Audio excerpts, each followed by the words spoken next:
We are back, ladies and gentlemen, and we knew that Black Panther 3 was happening because Denzel let it slip.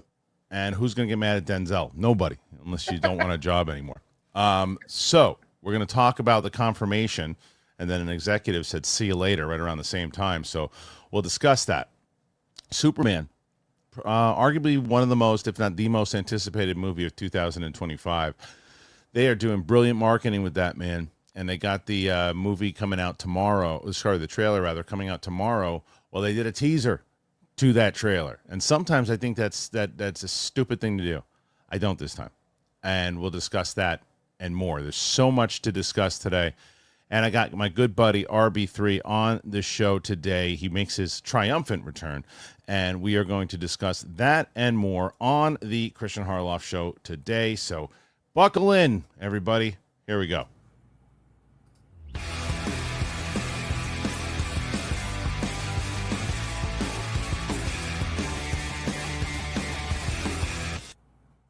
Welcome back, ladies and gentlemen, to the show. It is Wednesday on the Kristian Harloff show. And joining me today, director extraordinaire, all around good dude, my buddy RB3. What's up, pal? Yo, what's good, Kristian? Thanks for having me on, man. It's been a long time no see, at least virtually, at least. Virtually, yeah. Well, we saw each other a couple screenings, I think, before, and when I took off. But, you know, it's funny because I could just always tell, as I was setting up, I could tell you were being as nice as possible, but you were thoroughly impressed with how I wasn't like scattering and dropping things all over the and being able to actually set these things up. Because you've seen me at my worst when it comes to the tech stuff, and you're usually the one that has saved it. That's why when you showed up, and I was like, look at this guy. He's got an actual setup. People can hear him. It looks good, as opposed to Kalinowski, where you still can't even see his face because it looks like he's recording through a piece of paper. So, oh man, I love. It's all because of y'all, man. You know, I got the Rodecaster, you know, when we were doing SCN, and then started building out this whole system. And you know, shout out to you really start, you know, the Kristian Harloff, the SCN, all that schmoes really brought together the whole First Cut universe, and that's where I'm still at right now. I love it, man. Yeah, those guys, and you're doing so. Before we even get started, man, because you had reached out, we were discussing. You're always hustling, man. You're always getting some good stuff out there, and your shorts and just overall filmmaker. And you got a new project that you're working on. It's one of the things we're talking about here today, right? Yeah, man. I got an Indiegogo campaign going on right now. We're in the last week, actually. It's for a project called Urban Luxury.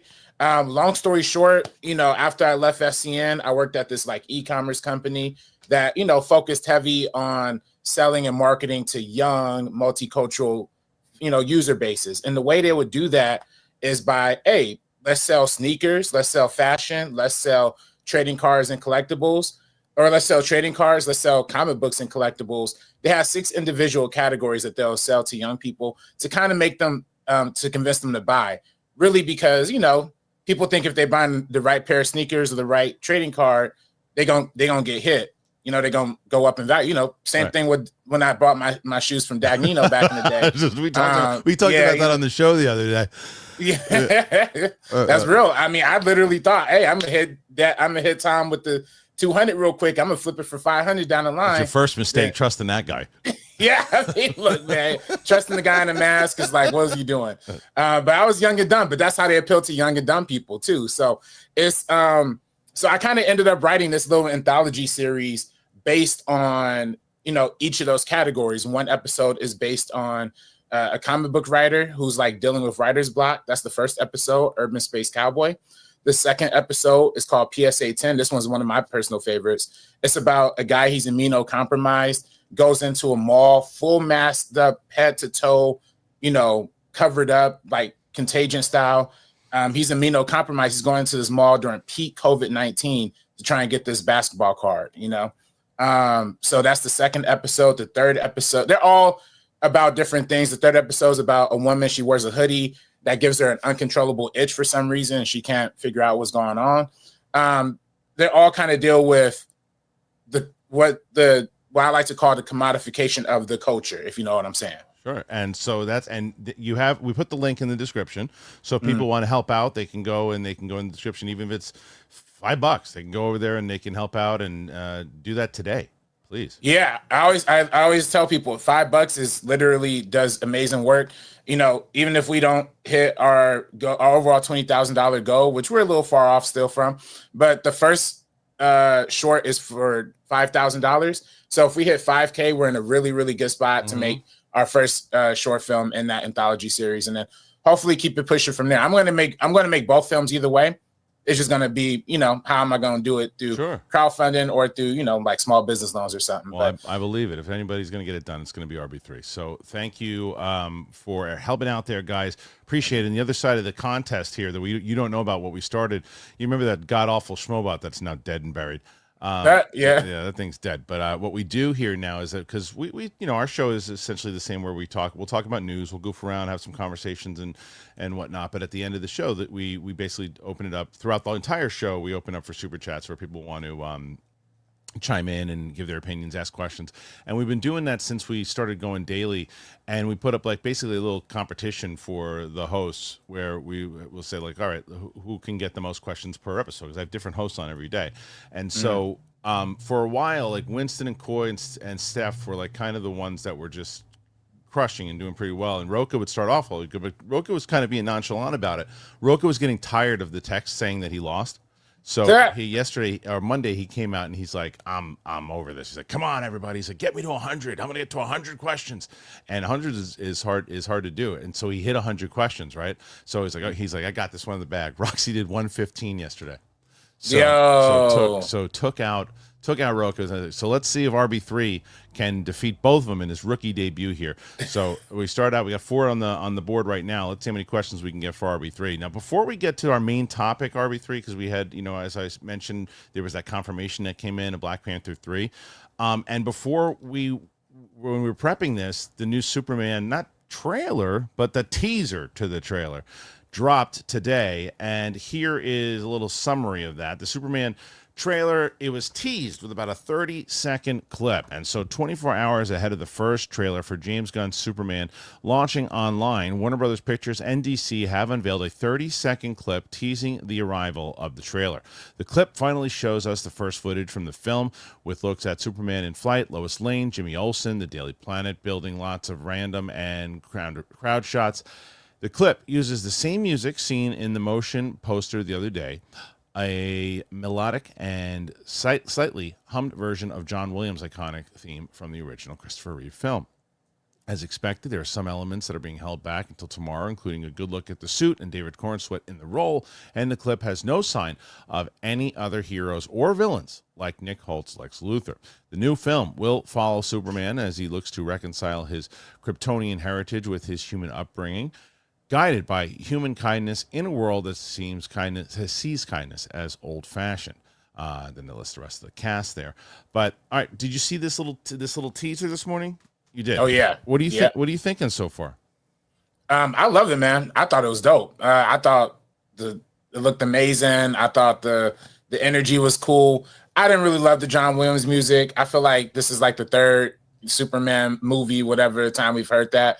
I'm kind of a little bit over it. But otherwise, I thought it looked great. I'm tired of these Twitter activists saying, the color looks like it's a CW show, da-da-da. Stop it. Y'all know what y'all talking about. It's a compressed little clip on Twitter. It's not how the actual movie's going to look. Don't be stupid about it. I think it looks phenomenal to me. All right, so I agree with you on a point, and I thoroughly disagree on one point. Do you want to say, guess what I thoroughly disagree with? You love the John Williams music in it? It's the theme, dude. Do you think that they should never use the James Bond theme ever again? They should use a new James Bond theme?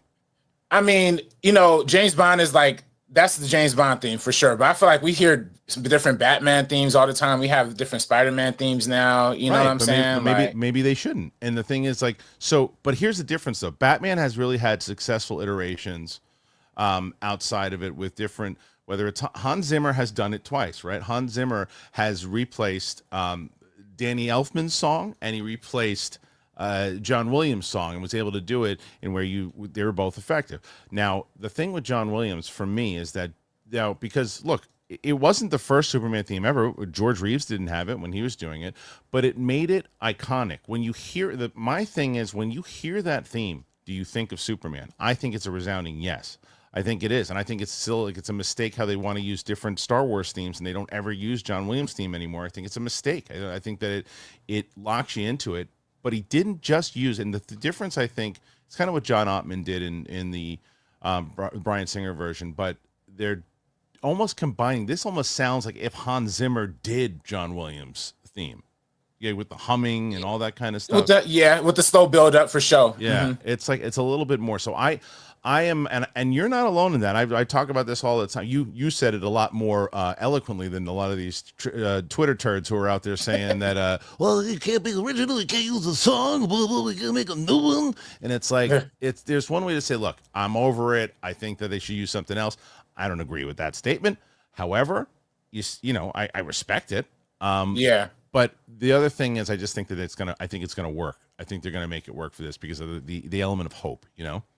Yeah, I think it is a quintessential Superman theme song. And when you make the James Bond comparison, I don't really think of it like that. But yeah, James Bond is like that. Indiana Jones, you know, well, they haven't really recast Indy. But I do like the fact that this is like cemented into the Superman legacy. But, you know, besides the music, though, like I said, man, the actual effects look crazy. I know they said they were inspired by like Top Gun Maverick for the fighting sequences. I think that's dope. I think with just the brief teases that we get of like the people reacting to Superman, I think this is just building up to be an epic, maybe a little bit nostalgia driven, but still really nice new perspective on Superman. Well, I don't definitely better than Bryan Singer's version, I think. Yeah, and I think that there's no and it's so different than Zack Snyder's because Zack Snyder was going for a darker kind of version for it. I don't remember where you stand on Man of Steel, but I like the movie. I think that I love Man of Steel. Yeah, I think that there's a major place for that movie because I like the idea that, hey, what if Superman wasn't in this kind of hopeful thing and in a darker version? I like having that. I like having that version of it, but I would in the same way that I don't mind intelligent Hulk, right? I don't mind it, but I'm over it now. I want us to go back to Rage Hulk. I want to see Rage. I want to see him smashing shit in the original Hulk too. We had it, but I didn't mind it. But it's time for Rage Hulk, and I think it's time for hopeful Superman again.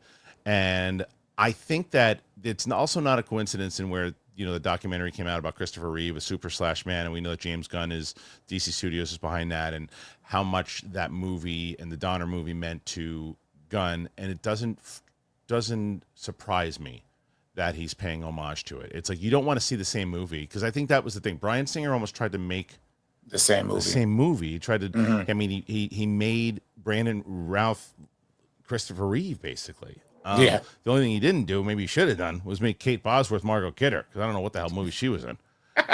Blue Crush. She was a little too serious. Yeah, it didn't work. But either way, I can't wait for this trailer tomorrow, man.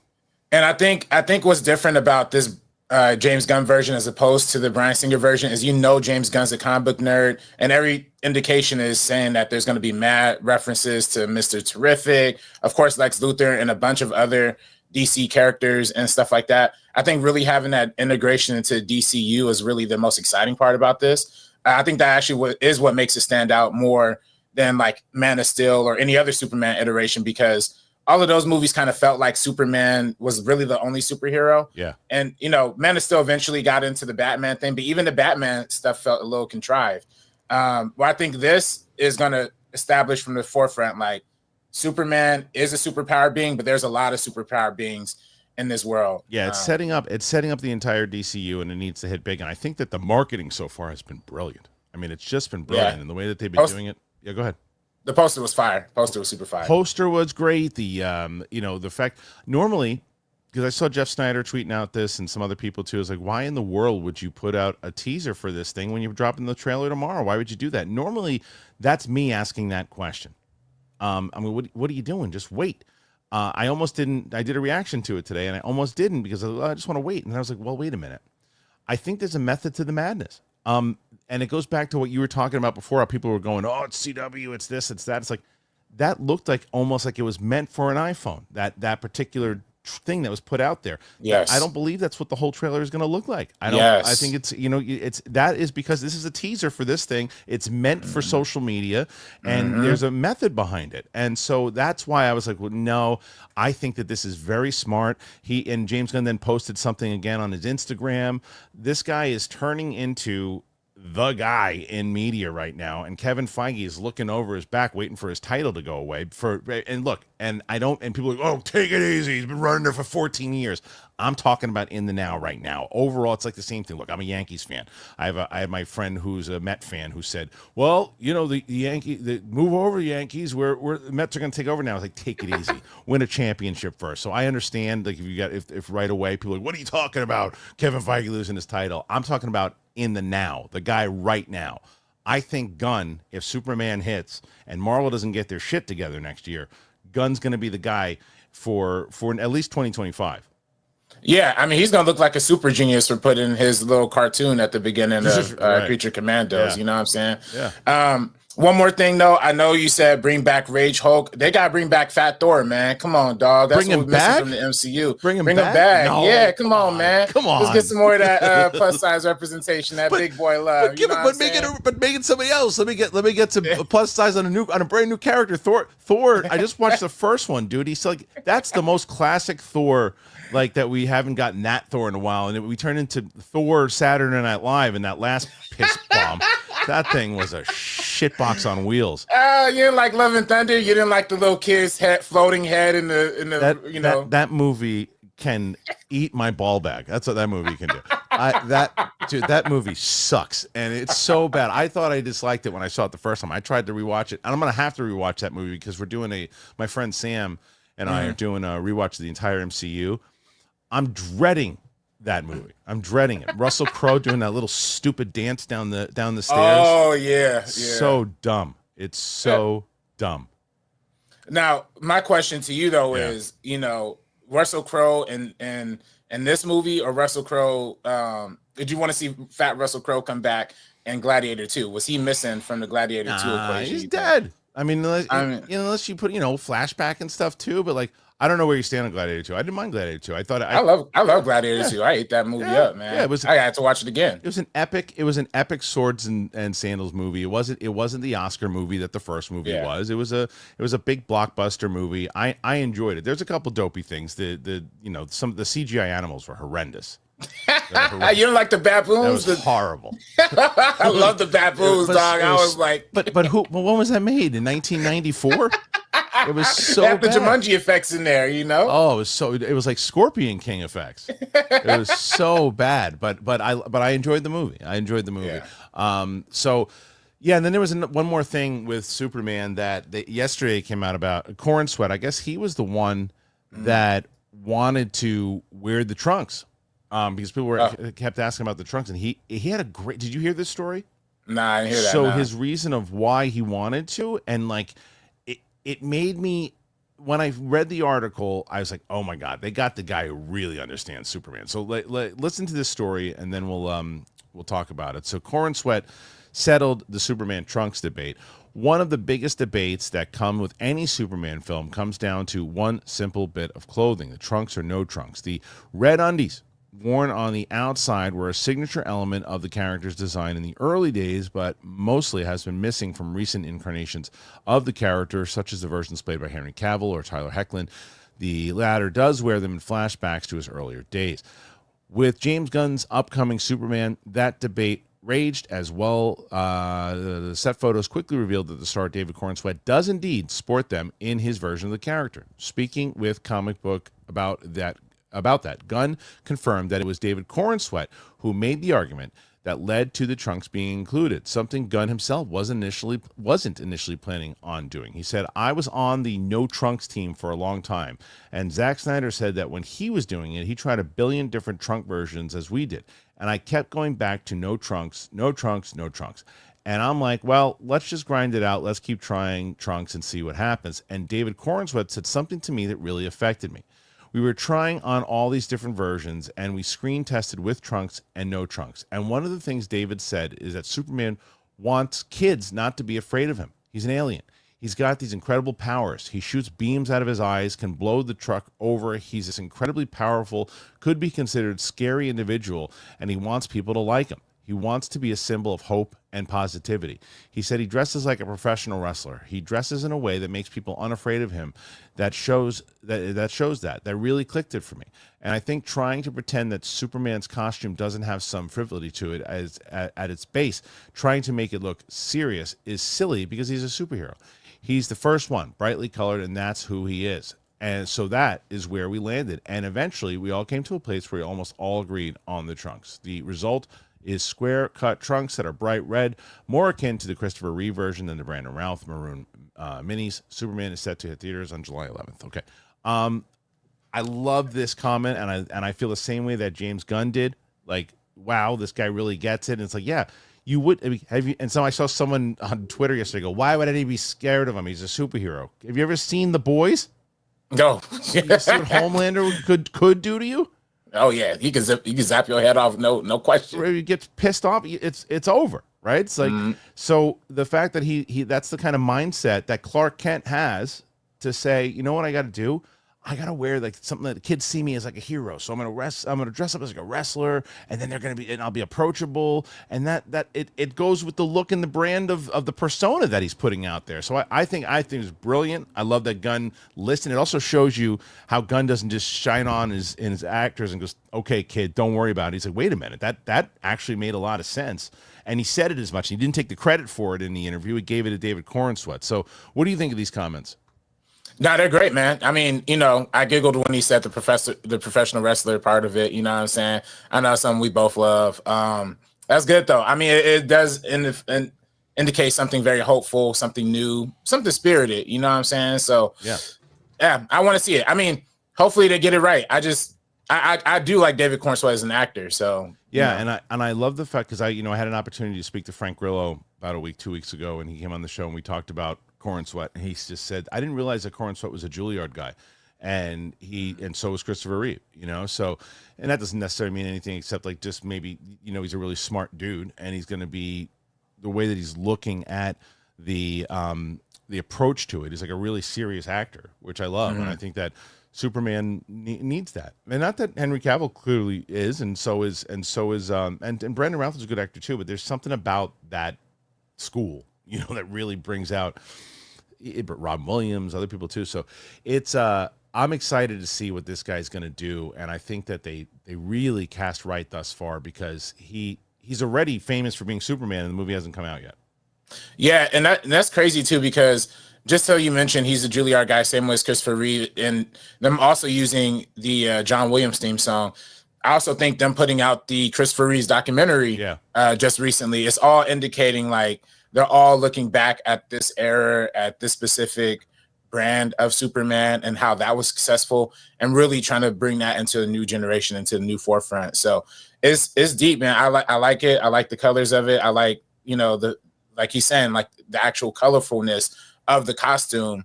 Like, I think that's dope. And I love the Zack Snyder again. The darker thing Zack Snyder was doing was dope. I loved it. But if they're trying to go for this newer, more kid-friendly kind of direction, go all in. Well, it's also what they've continuously said the movie's going to be about. It's really echoing like society today, right? Like, how would society really handle someone like Superman today's society, right?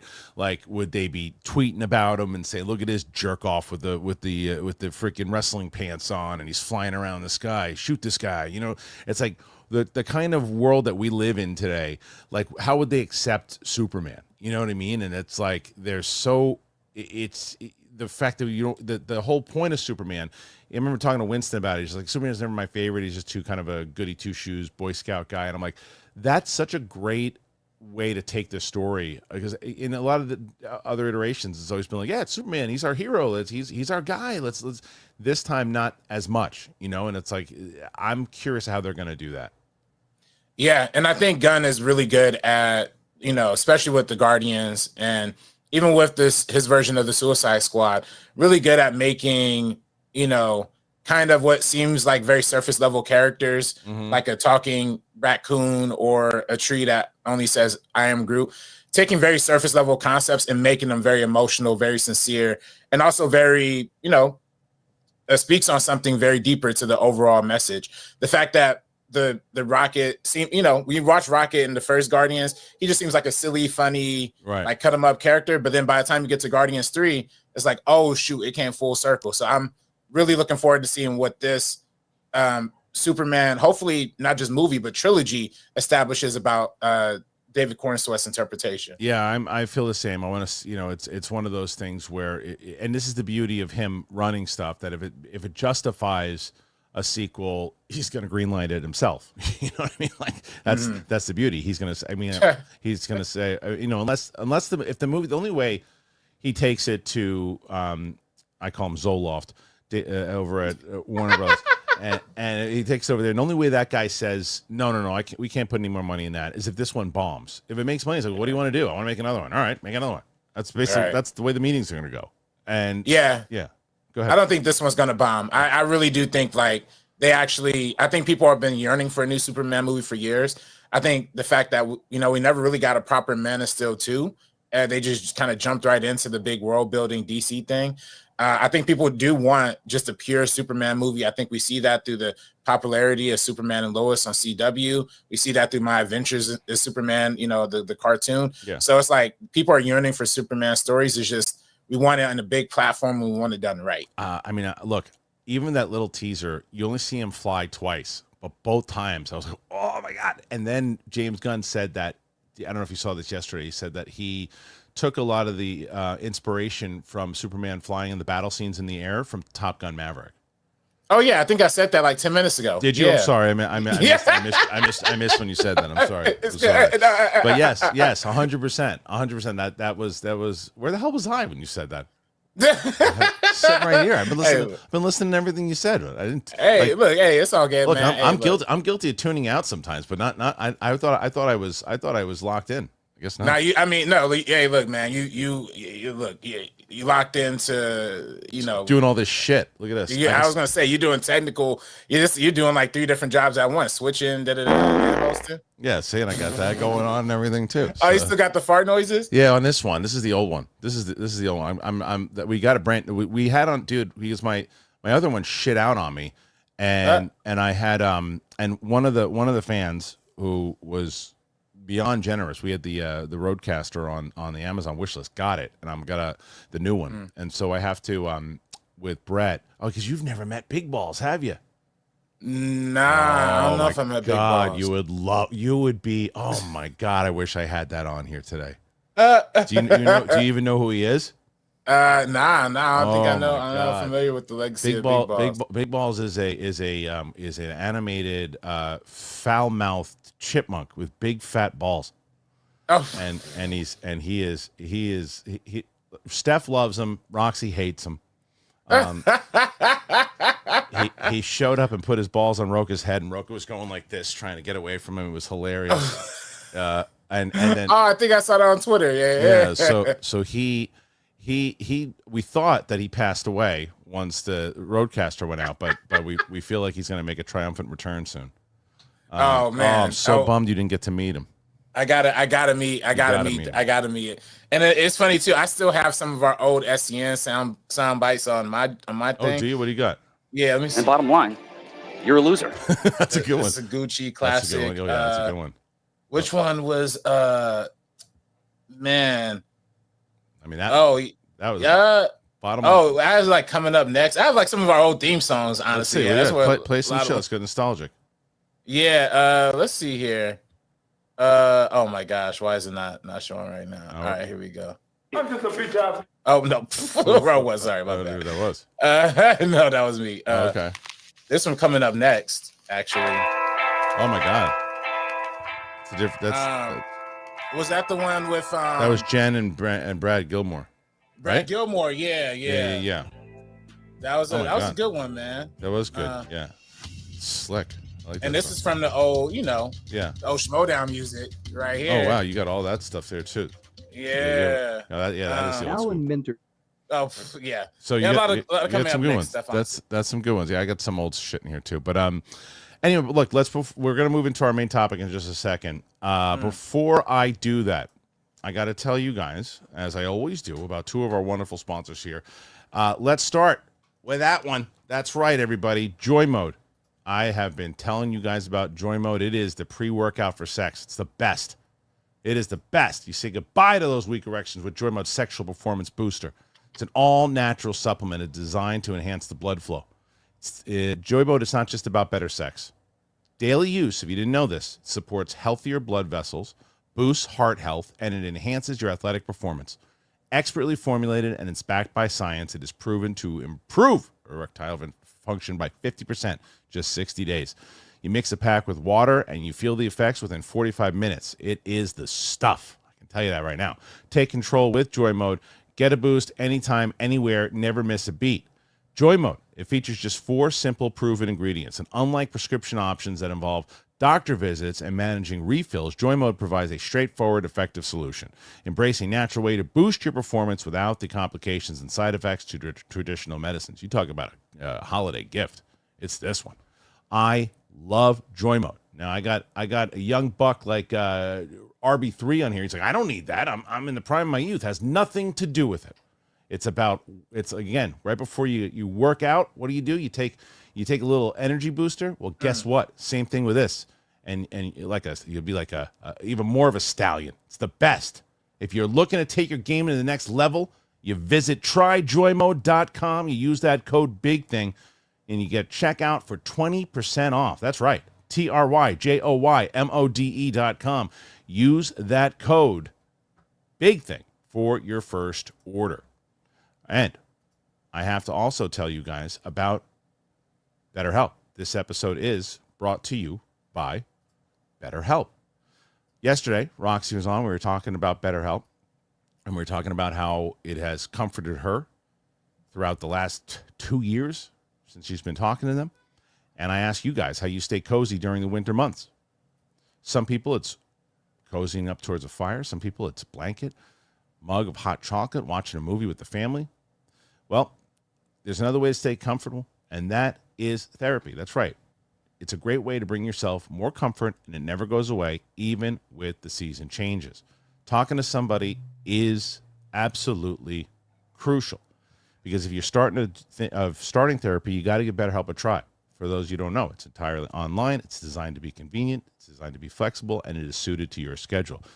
It's very easy. You fill out a brief questionnaire, you get matched with a licensed therapist, and you switch therapists anytime, no additional charge. Yesterday, if you watched yesterday's show, Roxy was talking, she was raving about it. She's got a glow about it when she talks about how she has just absolutely loved her time talking to her therapist over at BetterHelp. So find comfort this December with BetterHelp.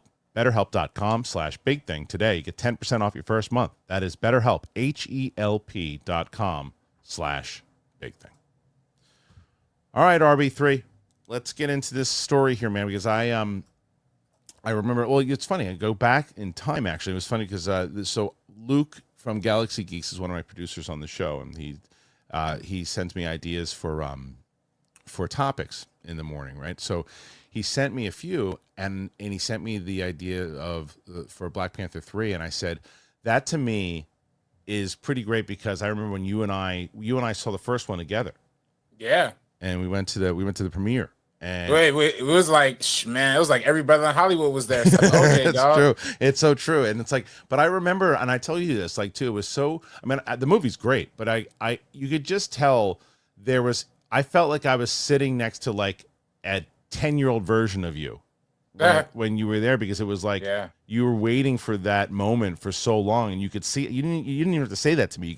I could just see it in your eyes when you were watching it, you know? Yeah. And so I never got your opinion on the second one. What'd you think of the second one? I also love the second one, man. The second one was dope too. Okay. It was very emotional watching it without Chadwick. You know what I'm saying? Without Chadwick being in there. You know what I'm saying? But it was still on its own a great film. I thought Angela Bassett should have won the Oscar that year. I did too. Yeah, so I loved it. I'm hyped for a third one. So I love Ryan Coogler, and what I do is I don't love the second movie, but I also don't.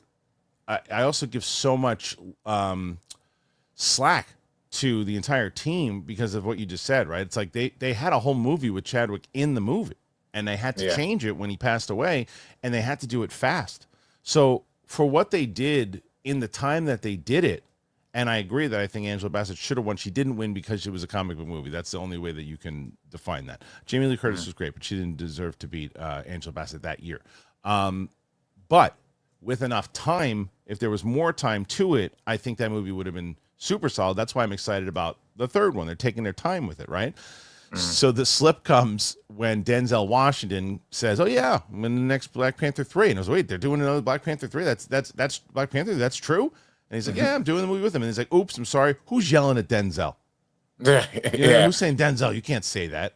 Yeah, I know that they usually got that Kevin Feige or one of the Marvel guys be like all behind people's necks. They're not gonna do that to old Denzel. Nah, man. Not to Denzel. Not to Denzel. I mean, especially, you see what he said to Frosty the other day? Oh yeah, with the shack. Said he would have robbed him.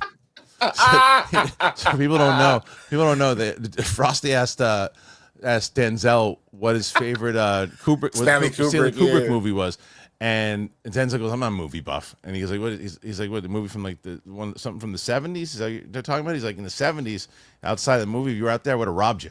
He's like, "I wasn't watching movies in the '70s." And Frosty didn't know what to do. It's the best. Yeah. I love it, man. Frosty got caught off guard there. It's the best. But when did Denzel turn into young Mike Tyson? Hey, look, he's from New York, if I'm not mistaken, right? He a New Yorker? Yeah, he is for sure. Yeah, yo, man, you gotta, we got this new show on First Cut called Real Ones. It's me and my boy John, and John is a New Yorker, and his New York is unshakable, dog. Like he just every episode he wearing a Yankees hat, Good. Nice, good for him. Strong Brooklyn accent, man. Was he losing his mind about Soto? We haven't talked about Soto. You know what I'm saying? It's been a tender subject. Post Dodgers. You know what I'm saying? So that was horrible. Like, but you're like a real Dodgers fan. Yeah, I mean, yeah, I'm from LA. I go to Dodger games. So I'm not going to give you right. Winston A. Marshall is Winston A. Fake when it comes to being a baseball fan. He's a Texas Rangers fan, and then out of nowhere he started like talking smack. I didn't say you couldn't root for them. You can if the Angels were in the World Series and when I was there and the Yankees weren't and they were playing the team, but I wouldn't start talking smack to another team about it because I'm automatically a diehard Angels fan. I never heard the guy mention the Dodgers once, and the audience tore him a new asshole too about it too. So it's like so fake. But I knew you were you were always a LA. That's where you were born. So yeah, man, that was actually the first time I met Finstock was at a Dodgers game. Was that true? Before I started working at you recognized his stupid ass? Yeah. Exactly. He's one of those fake Yeezys there too. You know what I'm saying? Probably where he got him. Yeah. He's on a golf course somewhere scheming somebody out of something right now. Yeah. Alas, hilarious. So we are now again with this movie with Black Panther 3. Let me read this article of what it actually says here. Here we go. And that is Nate Moore, longtime executive at Marvel Studios, will exit the company and transition to producing non-Marvel projects in early 2025. Moore has been an executive in development and production of Marvel Studios since 2010 and best known for shepherding and producing Black Panther in 2018. Moore will stay on at Marvel Studios through mid-March and the release of Captain America Brave New World, which he is currently producing. Black Panther, he's also producing what did I miss here? Captain is also producing. He won't entirely be gone, though, as Moore is purportedly set to produce Black Panther 3 for the studio.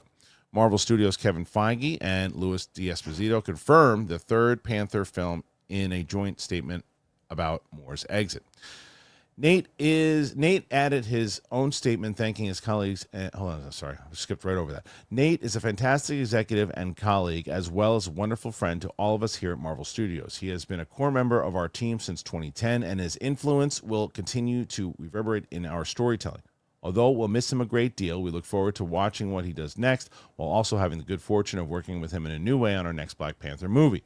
Moore added his own statement, thanking his colleagues and adding, "I couldn't be more excited to apply experience and passion for film towards theatrical movies in all genres, including returning to the world of Wakanda's Black Panther 3. No word as yet when a third Black Panther might head into production." Well, I would say it's probably heading to production sooner than later. Because, I mean, the fact that Denzel spilled the beans means that they've been talking about it, and you're not gonna bring up a movie to Denzel if it's not real. You know what I mean? It's like one thing is like, hey, I'd love for you to be in another movie. Like, we should talk. We should do something together. It's supposed to, hey, I got the next Black Panther coming out here, and I really want you to be involved in it. That's like a more real conversation to where he then goes, hey, I had a conversation with Ryan, and there it is. And then they go, oops, Denzel just said it. Are we far enough along now that we can make this announcement? Yeah, and we should also talk, Nate's leaving. Maybe we all the time is right. Let's announce this thing. And that's what they do. Now, when it starts filming, I don't know. But I'm going to ask you more of a creative thing here. What do you think, A, they should do, B, what they will do in regards to Black Panther? I would assume they're going to go with T'Challa's son as Black Panther in this one. What do you think? For me, I mean, I think Shuri is still a strong lead for it. I think Letitia Wright's a great actress. And I think she will still be fun to see as, Black Panther, even for a little bit. They probably will have enough time between this one and the next one for the kid to at least be like teenage age. So maybe they set him up for like something down the line. But in terms of the actual conflict, I'm very curious of what the actual conflict of is going to be. I think the first one kind of being like, Wakandan versus, like Wakandan kind of situation. It was like or not Wakanda versus Wakanda, but it was like, listen, I'm just put it like this. First one was black on black violence. You know what I'm saying? Second one was black on brown. We had the Talokan versus Wakanda. And then it was like them going at it. I want to see Wakanda go against like the Americans. I want to see Wakanda just go against like some, like colonizer type people who are coming for them. You know what I'm saying? And maybe that's honestly where I would like it. Doom. Yeah, or maybe it's Doom. Yeah, maybe it's some Liberian stuff. Exactly, maybe it's something like that. And then, but that's why I would like to see Denzel come in, because I don't necessarily want to see Denzel doing an African accent. You know what I'm saying? I don't think he will. I mean, if you saw, if you've seen Gladiator, he didn't try to do any accent. B, if you saw him, there's a clip going around where he did an English accent. Oh God, I could do a better one. Yeah. And you'll never see Denzel Washington do another accent ever. No, I don't think he's gonna do an accent. He's gonna keep that new. I don't know if he got a New York accent. I don't know what kind of accent that is. It's New York. Yeah. It's New York. Okay. So I want to keep him keep him with that strong brow, but also be a really strong supporting character. It's very interesting. I don't necessarily want to see Denzel be the villain, because we just saw that with Gladiator 2, but at the same time, he did it so good. Yeah, it's like I also kind of just want to see that too. But yeah. I want to see a whole nation kind of go against Wakanda and see what that kind of looks like. So I'm with you in a lot of that. I don't think that Shuri is a great Black Panther, though, to be honest. I just don't think she has that movie star quality. I think she's a very good actress, and I think that she's great in the supporting roles. And I think there's a lot, we just talked about this the other day, but there's certain people that just have that it factor to lead movies. It's not easy to lead movies. It's one of those things where, like, you can be solid in those roles. She was so good in the first Black Panther. She was so good and it was, I think it was Endgame and all this. She was so good every time she shows up. It's hard to lead a movie. It is. And I just didn't think that she had that it factor to lead as Black Panther. So I don't necessarily think that's the route they should go. Now, maybe she could be training the kid. Now, the other option, by the way, is that we're in a multiverse thing here, and we're coming to the end of this whole multiverse saga, to which different Earths, different universes, wherever they're going to go with the X-Men and everything else too.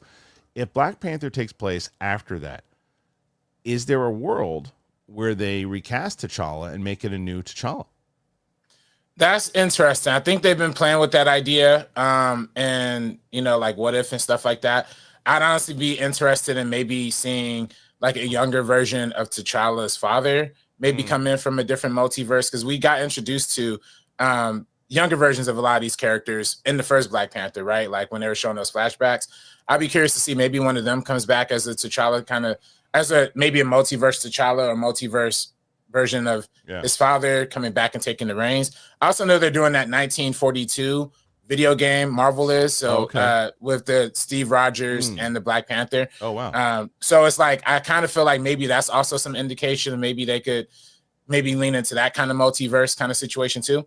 Either way, it's funny, Letitia Wright and Wakanda Forever, she didn't even really get a chance to be funny in that movie. Like it was just all grieving. Like she had to deal with her brother grieving, deal with losing T'Challa in the beginning of the movie. Then she lost her mother like halfway through it. And it's like, man, we never really saw her even like crack a smile. You know what I'm saying? I think the third one offers a good opportunity to kind of show a funnier, more charismatic side. Like you said, like we saw in the first Black Panther, when she was like, what are those? Like the funny lines that, you know what I'm saying? Funny, I think there's more opportunity to do that in the second one now that the whole grieving period will be over. I just think that maybe also you give it if the entire weight of the movie is not on her shoulders, you might have a better opportunity to do that. Because doing all that plus comedy, not easy. But I don't know. I ask you guys what you think about this. Do you think that this is something that the next movie, when is it going to come out? When do we think that Black Panther 3 is going to come out? Is it going to be before the Avengers? I would assume no. I would assume afterwards. And if it is, are they going to recast? Are they going to do a multiverse version of T'Challa? Are they going to do Son? What do you think? What will happen? Put your comments in there. Let us know. There's some big movies coming out over the next couple of months. And so next month. And the next, in the big movies that are coming out that I think are the blockbusters are really the animated / half animated Sonic 3, which I saw last night, and Mufasa, the Lion King. I've seen that, and I saw that as well. Have you seen either one of them yet, RB3? I haven't, nah. So I just put my review up of Mufasa, the Lion King, and I saw that too. Yeah, I think, look, Barry Jenkins is a very good director, but this movie, as people were wondering, was it necessary to make? Not really. It's like the other thing is that the prequel story, at least it's original, right? As where the remake of the 2019 was just basically a shot-by-shot thing. There's sometimes that the animation is in this, because it's computer animation, really. It's beautiful. It looks really good. There's other times that it's clear as day that it's like, ooh, that's animated, and I can see it. There's sometimes that things are rushed. I didn't think the music was that great. I went up giving it like a 2.9 out of 5. But it is one of those movies that I think, as in the same way what I said about Moana 2, is that it's funny because I said this to my daughter today, who's 7, and I said, look, there's some movies out there that you could see in the theater. I said, there's Sonic and there's Mufasa. And she goes, can we just see Moana again? And I was like, you don't want to see either one of those? She's like, not really. And I'm like, oh. And I was like, all right, well, let's. I do think out of the two of them, look, what's the better movie? And I'll get into it in a second. Sonic 3, hands down. Not even a question. Sonic 3 is a really good movie. But out of the two of them, what do I think fits a 7-year-old better? Mufasa. But that's not all 7-year-olds. There are some 7-year-olds who are just who are so in love with Sonic 1 and 2. I might have just given absolutely the wrong answer. I'm talking about my 7-year-old, But as far as Sonic goes, now Sonic, and I'm sure he's in the chat right now. Every day, no matter what, if I try to make a point about like what I would say about what really makes good animation to me is that when everybody's on board with it, right? You go to the movie and it's like you can be 60, 70, 80 years old and it hits you the way that, because animation's a medium, that's for everybody, right? But there are times that when it doesn't hit, and it's intended for a younger audience, and the younger audience is the only ones that are really going to respond to it or really going to be the target audience. And I think that's like kind of what Moana was. Not that everybody couldn't enjoy it, but Moana itself, the second movie was kind of geared towards little kids. And I think that they don't look at movies as critically as you and I do, right? So, and it's the same thing with Mufasa. Like, as the things that most critics, like Greg Alba hated Mufasa, hated it. But my 7-year-old ain't going to watch the movie the way that Greg Alba watched it. You know what I'm saying? So, so overall, both movies, I jump into Sonic. Sonic, to me, is one of those movies that is for everybody. It has the right jokes that a younger kid can like.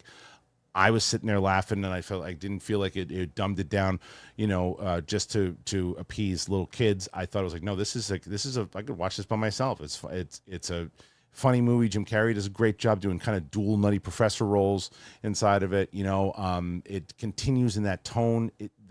This first Sonic set itself up in such a way that you knew what the tone was, and it carried over the second, and it doesn't beat you over the head with Sonic references if you're not so into if you don't know the games, but if you do know the games, you lose your mind. There's a cameo at the not cameo, a post-credit scene at the end where there's a few other things that pop up that I know video game people are going to lose their minds about when they see it. So Sonic, the team, really knows what they're doing. And I think that, look, and I'll say this, I thought that Mufasa was going to destroy Sonic because you look at the past numbers, I'm talking about as far as money-wise, the Lion King did like 1.2 billion or something, right? Yeah. And Sonic, I don't think, has ever cracked 500 million or 600 million, whatever that number is. I had a bet with Galaxy Geeks, we were just kind of back and forth, and he I'm not so sure that Mufasa is going to win anymore. I think Sonic could win. Well, yeah, I mean, you know, Sonic is going off of the goodwill of not just one, but two movies that people really like. You know, a lot of people would argue that the Sonic movies are the best video game movies ever made. You know what I'm saying? Maybe. You know, that's what my boy John, he says that all the time. And yeah, I think they are exceptional, and they are both good for video game fans and for that. You know, Lion King, nobody liked that first one, man. I mean, that first one was just it was just too much of the same thing, and nobody wanted the same exact movie, you know, and same movie, but longer and less emotional. I was, and I still kind of am excited for Mufasa because I love Barry Jenkins as a director. Yeah. I'm very curious to see those emotional, like long close-ups, like, you know, that we see like, but just with like lions like crying or something. I want to see that, you know what I'm saying? But you get some of that. You get some of that, and I wanted the same thing. There's sometimes you're like, oh, it's right there, and then it goes away. You're like, it's right there, emotional. Oh, it's gone. And then there's a moment that happens. They're like, really? That's how that went down? That's kind of that's kind of rushed. And I said this yesterday, and Matt Thomas, our buddy from the Schmodown days, who was in here, disagrees with me, but I'm going to double down on it. There's the songs are somewhat forgettable in this, right? But the thing he disagreed, there's a villain. Mads Mikkelsen plays the villain in this, and he's terrifying. He's like this kind of jacked up, pale white lion with this grovelly voice that is not cracking jokes at all. He is just looking to bite people's faces off. And his song, as he's singing, he's like, and then when I get you, I'm going to throw you, and I'm going to say, bye-bye. And I'm like, what? Bye-bye. He starts saying, bye-bye. And I'm like, no, that's the song? And then I'm going to tear out your larynx, eat it in front of you, and then when I'm done, say, bye-bye. Bye-bye. And I'm like, no, don't do bye-bye. That's horrible. That's horrible. Took me right out of it. I was like, this guy can see blood in his face. Bye-bye. This is the worst. The worst. I'm ruining for people now, too, because there's no world that anybody who watches this show that they see that now, they're not going to think about my stupid ass going, bye-bye. Bye-bye. It might sound like Kermit. It's so bad. It's so bad. It sounded like one of those nail technicians. You know what I'm saying? Yeah, like, I'm gonna run as fast as I can and chew off both your legs, and after I watch you bleed to death, I'm gonna look at you and go, bye bye. Yo, see, that's what Lin-Manuel Miranda. He's very hit or miss, man. Yeah. Like I love Hamilton. Love Hamilton. I love Encanto. Encanto is almost a perfect animated movie to me, but even the first Moana has songs I was like, this is kind of stupid. And the Scuttlebutt and the what was that? Did he do Little Mermaid? Yeah, he did Little Mermaid. Yeah, and that was the Scuttlebutt, the little with Awkwafina rapping. That was whack, dog. That was whack.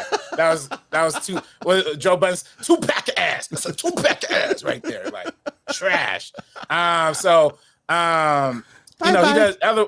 Yeah, otherwise I still want to see it. I love Lin-Manuel and I love Barry Jenkins. Barry Jenkins actually spoke to the group of directors at the Pan-African Film Festival when I was in there in 2022. So he actually spoke to a lot of us, personally. So Barry Jenkins is my man. Yeah, he's a great director. A lot of it's beautiful, but I have to ask, Edward Collins wrote, I just listened to some of the Bye Bye song. It's not as bad as I made it out to be.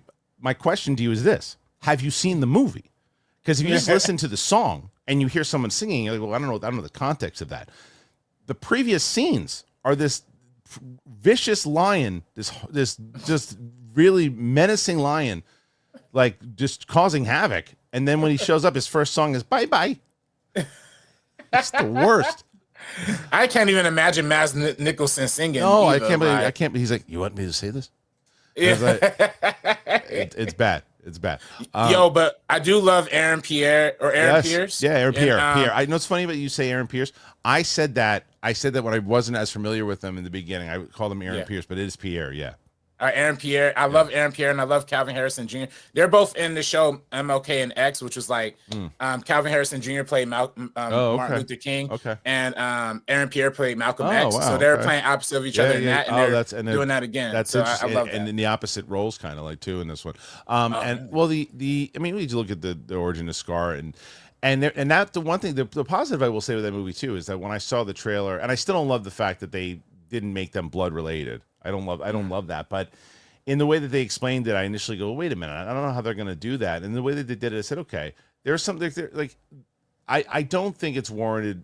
Well, I shouldn't say that. Someone depends on their opinion, but I didn't feel the way a lot of other people feel, like they hated it and thought it was absolutely horrible. I didn't think it was horrible. I thought it's a movie that if you're going to see, you should see it in the big screen. But for Sonic 3 though, man, Sonic 3 I thoroughly enjoyed that movie. I really did enjoy that movie, and I like where they went with it. I like Keanu Reeves as Shadow. I think Idris Elba as what's his face, Knuckles, is hilarious. And I think that he did a really he's solid in this. Ben Schwartz, obviously, and then they use the humans sparingly. That's what I like about these movies when they don't need the humans anymore to rely on. In the first movie, Sonic had to have the relationship with James Marsden. It was a buddy movie, and that's what it was. The second movie, they eased off on it, went more into like Sonic, let him do his thing. And now it's just like Sonic versus the Doctor and his well, I don't want to ruin it for people, but you'll see the trailer. But more of the villains and Jim Carrey, and it's a perfect blend of silly, and then they can, as you were just mentioned, I want to see like that heart and that emotion, right? Sonic can hit those emotions.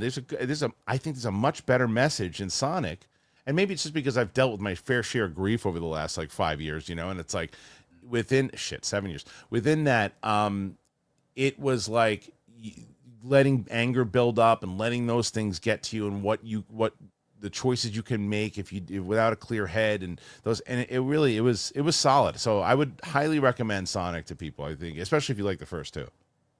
Yeah, no, I love the first two. I'm actually even like the Knuckles TV show that they had on Paramount Plus. And yeah, they are great, and I do think they're riding off the goodwill of so many people already liking it. And it's kind of funny. They're both family films, but they're almost kind of separate family films in a way. Yeah, you definitely, know what I'm saying? Definitely for sure. Yeah.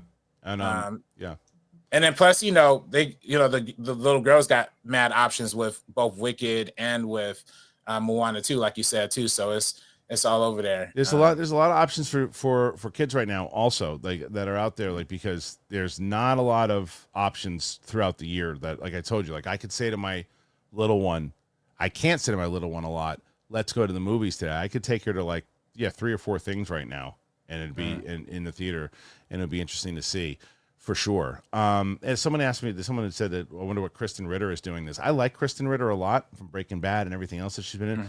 She is the one that, if I was going to do a criticism, she's fine in the movie. She's just underused, and she just kind of disappears at the end of the movie. It's like, just like her character arc, just kind of, she's just there and then she's not. And so it's like, she's fine in it, but yeah. I didn't even know she was in it, man, if I'm being honest. Yeah. But I didn't either.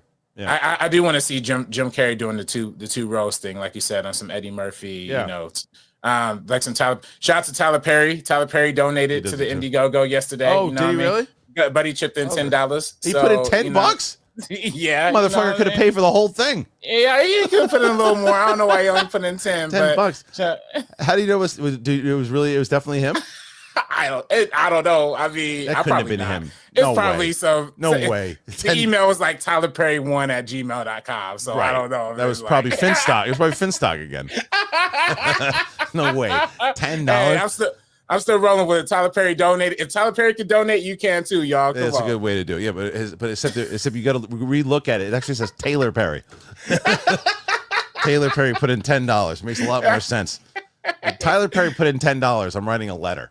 It's like either I'm flying out to Atlanta. Yeah, it's like, dude, listen, either put in 100 or don't donate. You just made $100 in your sleep.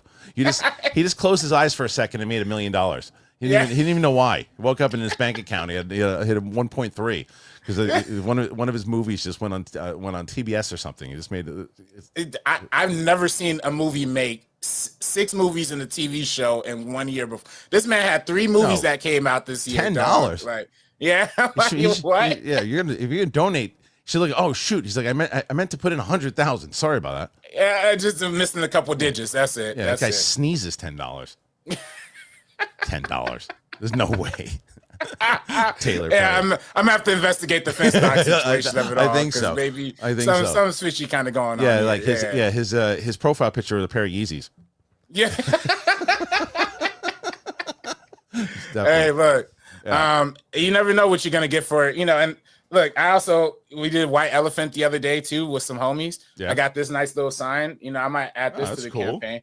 Little Joe Biden, don't smile because it's don't frown because it's Jover, smile because it's Japan. You know what I'm saying? So Look at that. That's again, you could discover a lot on urban luxury with what we got here, all these are giveaways. Oh yeah, I got a bunch of giveaways. That's cool. That's all, and they can check. I put the link in the description. People can go and check that out for sure. Yeah. All right, listen. We're gonna go and we're gonna get into the questions. Got about 20 so far going into the questions. Not bad, but before I do, I got to tell you guys a little bit about AG1, our good buddies at AG1. Then we get into these questions. Let me get into that right now. Christmas AG1. Let me tell you about AG1. I've told you about AG1, and it's the best time to tell you about AG1 because it's the holiday season. And it is so hard, I'm telling you from experience, to stay motivated and to eat healthy during the holidays. It's always a challenge. So for me, what I make sure that I do, I have AG1 when I start off during the day. I know that if I'm going to have all my vitamins in one shot, I got AG1. Before AG1 was a part of my daily routine, I was all over the place. I was scattered, and I was like, oh, maybe I should do vitamins, but it takes 75 and different things and mix and match. It was a mess, so I couldn't do it. So for me, as you guys have seen, you guys have been so kind and complimenting. You're like, oh, I can tell you've lost weight. You look healthy. AG1. The travel packs are great too, because if I don't have the morning routine for some reason gets thrown off, and I'm like, oh man, I got the travel pack. I'm on the train. I put it in a water bottle. Done. What's so good about AG1 is it just sleep quality, more energy. It's wonderful. Try this new year. Try AG1 for yourself. It is the perfect time to start a new healthy habit, and that's why I've been partnering with them for so long. They've been with us since I started this show. And AG1 is offering new subscribers free $76 gift when you sign up. You get a welcome kit, you get a bottle of D3K2, and you get 5 free travel packs in your first box. So make sure to check out drinkag1.com/bigthing to get this offer. That is drinkag1.com/bigthing to start your new year on a healthier note. You will thank me, I promise. All right, thank you to our good buddies over at AG1. They've been with us forever, man. They've been with us forever. So if you guys want to, if you want to help out the show, that's an easy way to do it, right? You get yourself something and you help us out. They're coming back next year. So if you haven't tried AG1, you really should. I gave you a lot of different options today. So bunch of holiday options, all links in the description. All right, RB3, you ready for your first battle here, buddy? Let's do it. Let's do it. All right, so you got just about 95 to catch up to Roxy. So you got to hit 95. Look, she was down about 30 with 5 minutes to go yesterday, and she did it. So there's a shot. You got this. You could do it. Right now, we're starting at 20, and we start with our good friend Ewok, who says, I love this comment from James Gunn. It is a score, so it's not about the songs. It isn't like any of my previous movies, really. The score is what drives it. It's much more of a score film. I love that. I love that. You and I are both big music guys, so like, that says a lot for me. I agree with that. I think, I agree with that. Yeah, I love the idea that he's doing that, and I think that you can tell already. Like he loves music, and any of the movies that he does, like music does drive his movies, but in a different way. So this is kind of like an emotional more score. Usually it's like songs and stuff that he does very well. Bless you. So Ewok says, hey, RB3, what are some of your favorite 2024 films? Some of my favorite. I'm actually gonna be talking about that on shout out DJ Woodruff. I'm gonna be on his show pretty soon. I'm pulling up my little list right now. I didn't love a lot, but I'll say my 5 so far are Book of Clarence. There's no particular order. The Book of Clarence, Sing Sing, Piece by Piece, the Pharrell Lego movie, The Substance was amazing, and also Problemista, the A24 film. So those are probably 5. All right, there you go. Ewok. Also, Kristian, your UAP episode yesterday was terrific. Jaw-dropping stuff. Bringing it back to movies, RB3, are you excited for the Spielberg UFO film? Man, super excited. Spielberg made arguably the greatest UFO film of all time. Close Encounters of the Third Kind. That's one of my all-time favorite movies. Watched that in film school on 35 millimeter. Never forget that experience. So I want to see him return to that genre for sure. Me too, and more so because if you, especially now after studying this over the last year and a half, like the stuff that he did inside of Close Encounters was probably he worked with guys that worked in the programs for the government, and there's a lot of things in there that I would have never caught unless I was like as caught up into this subject as I am now, especially with all these freaking things flying around in the sky now. The government still doesn't know what it is. So that's what yesterday's episode was about. There was this video that somebody sent me. This woman on a golf course was taping these things, and I still can't really make what was happening with these balls of light. They were kind of, this one ball of light looks like it turns into a drone. It's bizarre. It's really bizarre. Yeah. And it was a live stream too. So it wasn't like edited footage. I don't know. But the video is on. I tweeted it out from the show account, and I also have it on the Down to Earth channel. So, Armada, hell yeah, RB3, Stoneface was so funny during the Schmoes No Live era. Which your stone when you it got to be a laugh first, and then I got to hit the Stoneface. That was the best. We'll find a moment to do it here. That was old school. That was old school. Yeah. All right, let's see. The next one we have, hitting at 21 right now. You're legal now. 21. We got another one coming on here, and this is from Simon's section. Hey, RB3, it's great to see you. Hey. Thoughts on Ryan Coogler's upcoming vampire movie, Sinners? Since Michael B. Jordan is playing twins, what face do you think he will bring to each role, or just his face? You don't like? Do you still not like Michael B. Jordan, or have you come around on him? Nah, I come around to Michael B. Jordan because he's a great director now. I love his Creed 3. The movies. Yeah, I love Creed 3. So he does more than just the face acting. He could do a lot more. So I applaud him for that. Well, I think the faces he's gonna make, like we kind of saw him, right? Like one of the twins kind of had a little side, like shut up, cousin. Yeah. Shut up. And then looks like the main Michael B. is gonna be like real mean looking, so very like, you know what I'm saying? Yeah. You know what I'm saying, with the forehead. Yep. As long as there's a forehead vein in there. Yeah. He does that at the end of every round in the Creed movies. Yeah, no, that exact face. Yeah. We're gonna see a lot of that in this film for sure. Okay. Big Bang OT4. Top pick for the DCU Batman, and when to expect Justice League. Well, it depends. It depends on what age range. The rumors are they want to go a little older with him, right? So I think Josh Brolin was a choice. And then, because I like the Jensen Ackles pick, but it doesn't look like because he got cast in something else recently that doesn't look like he's going to be able to do that. So if they're going to go older, I'd love to see a Josh Brolin Batman, but I don't know how old they're going to go with him. Yeah, older. I just put Robert Pattinson in it, man. You know what I'm saying? Don't you think that's hard though with how, because Matt Reeves' Batman is, and even if you see the Penguin, did you watch the Penguin? I love the Penguin. Okay, so it's almost like Nolan's, like it's all in the more realistic thing. Superman's flying around in that world. I don't know if that works. They overthinking it. They overthinking it. Yeah, just put them in. Nobody don't care. You know what I'm saying? People wanted this. I wanted this when I was a kid. When they said the Christian Bale and the Brandon Routh thing wouldn't work. Like, you know, I never believed that. Like, I thought, man, that would be fine just to see a dark, brooding, like Batman in his world. That's what comic books are, basically. Like, in their own worlds, they have a certain tone, a certain flavor, a certain feel. When they get into the team up environment, it's a little bit different. Like, I don't think audiences will really care. If they can make it work, and, you know, then it actually ties in, because I guess the question would then be, like, why doesn't Superman just swoop in, pick up Oswald, dump him in the river somewhere? True, yeah. For BCO Rotus, RB3, thoughts on the 1995 Heat? And what is your favorite film at the moment? Heat is a classic, man. Classic. I mean, you know I love Heat. Yeah, I mean, that's one of my all-time favorites right there too. You saying favorite film of all time? That's what he said, like, of all time, boy. I mean, I have a lot. First one that comes to mind. I mean, top of mind is two always come top to mind: The Social Network and Do the Right Thing. Both of them, two good ones, yeah. And one of my favorite lines in Heat, it's not, I mean, even though you always get she got a great ass. That's the first one that always comes up. But the one that I love from Pacino is when he's talking to Tone Loc, and Tone Loc says to him, he goes, "Man, I get killed for telling you this shit." He goes, "You get killed walking your doggy." You can't walk in, doggy. That's a classic. This is the best. Mike Joyce, what's RB3's top 10 movies of the year? Well, he already gave his top from before. He gave top 5. He said I don't think he could do a 10 right now because he said he didn't like a lot of them. 10, yeah, it's tough. I didn't love a lot of movies this year so far, you know. Yeah, so that's a hard one for me to do. But he did give 5 before. The Lil Yankee. Great to see RB3. Thanks, Kristian. Happy holidays to you both. Happy holidays to you, Lil Yankee. Great name. Yeah. Thank you. Yeah, so then Jonathan Garcia. Yo, RB3, have you bought any shoes from Dagnino lately?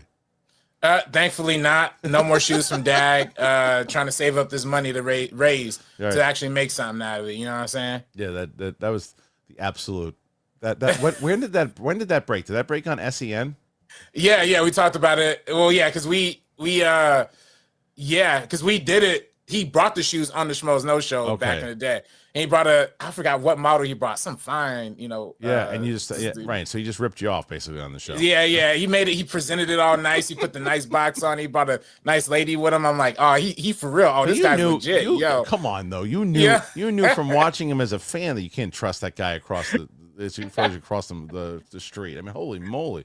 Hey, look, sometimes the best crack dealers are the ones, you know, with the holes in their shoes. You know what I'm saying? But this is the guy who's smoking it behind the alley. Right. Armada, do you think it's smart for DC to make a Themyscira prequel series before a Wonder Woman movie?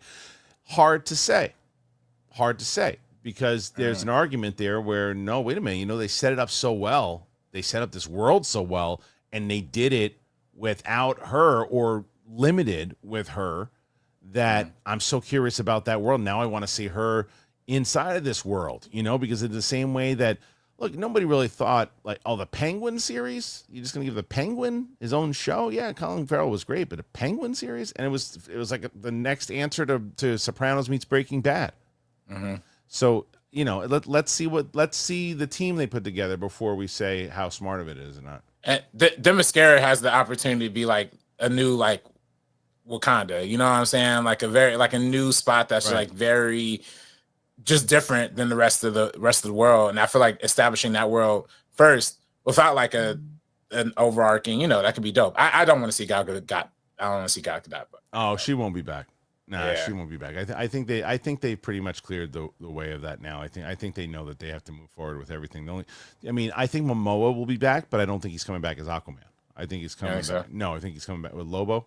That's what the rumors are. Yeah, I'm still curious. Like, what place will even Lobo have in the DCEU or DCU right now? I mean, are they just literally throwing every character into every movie? Like, I don't know. No, I don't think they're doing that though. I think that they're putting I think that we're just so accustomed to the way that Marvel does things, right? That we automatically think that they're going to do it that way. But James Gunn's been pretty clear that they're not doing like one through line of one big arching story. Every movie is part of the same universe.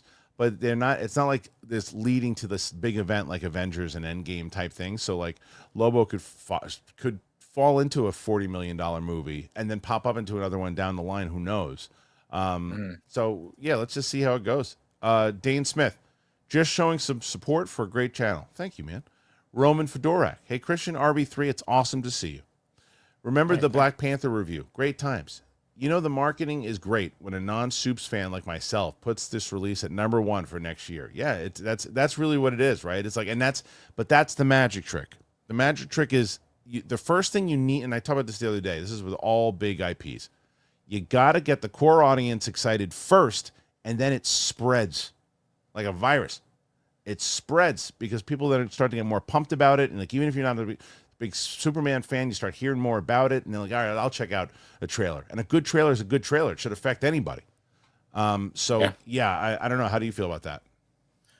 No, I'm not even the biggest Superman guy either, like I said, and I was more disappointed by seeing Henry Cavill being recasted out of the role. Yeah. That being said, though, man, yeah, if the trailer's good and Gunn we trust, I'm not even. It's funny, if you would have caught me on a podcast maybe a few years ago, I didn't even like James Gunn. You know what I'm saying? Yeah. I thought he was kind of weird. I thought all this stuff about him was kind of weird. But then, honestly, dude made like 4 or 5 good movies. I'm on his side. I didn't even love. You know, it's crazy. I didn't even love his version of the Suicide Squad. Oh, really? I love that. I'm But, surprised you didn't love that movie. You didn't think it was hilarious? I didn't. I did. I did think it was funny. I couldn't get behind. It was so unrealistic seeing that daughter yell at her black daddy like that. Yeah. Like, shut the fuck up, Dad. Wait a minute. Like, what? Wait, Like, wait a minute. Wait a minute. Wait a minute. Stop it. Stop it. A talking fucking weasel, big ass eyeball flying around the joint. And the thing that wasn't realistic to you was the like screaming at them. Yo, I know he just wasn't. That ain't Daddy's little girl right there, but he just would have been like, I ain't handling that. Nah, kid. Nah, I wasn't. That was just too. I was like, bro, they did. Fucking hilarious. Does your daughter talk to you like that? Like what? Y'all let that fly? Oh, that man. was great. That was the one part. That movie. Everything else, effects, beautiful, everything else. That was that one part. I was like, oh, that was hilarious. He just kind of laying it down. I don't like that. NLSFC 96. RB3, welcome back. Hey, did you see Gladiator 2? What did you think of Denzel's performance? So we talked about it a little briefly before, but you liked his performance in this. Love his performance, man. Yeah. Love it. They should have give him more. I want to see more of it. He got nominated for Critics' Choice for it. I want to see him win, Nut Letson. Think that they're going to use JOYMODE lightsabers in the new Star Wars. They should. They want to get people in the theater. JOYMODE. Wait, what's JOYMODE? What does that mean? That's you didn't hit. Oh, you couldn't hear it. You couldn't hear it. My no wait, you did hear it. It was the ad. It was for the sexual. Okay, I can see that. Okay, they use rhinoceros cocks to fight each other. Right. Okay, I like that. Just slapping it all around. NLFSC 96.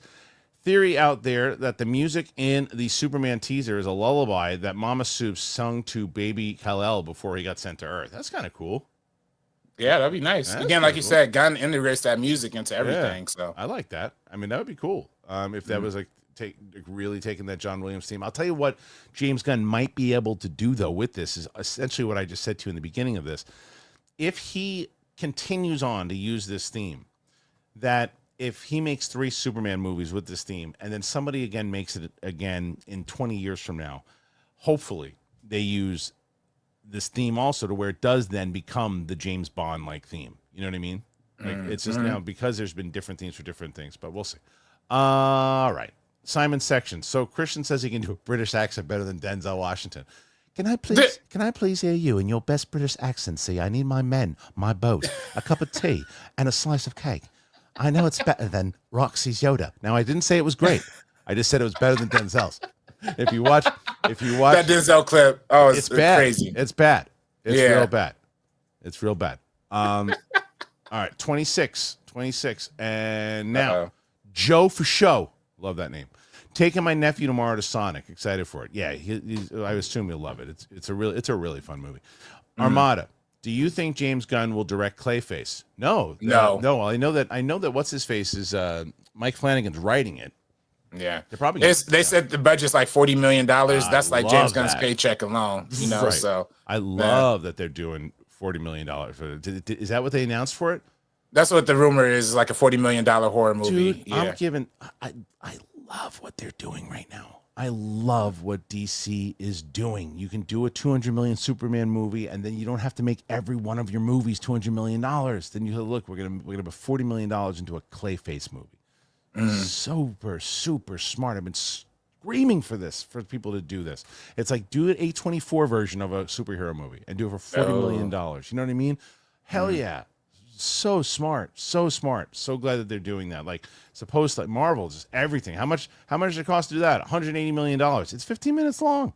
There's a car commercial. Like, why does it cost $20 million? Well, I mean, unbelievable. It's like because it's so much.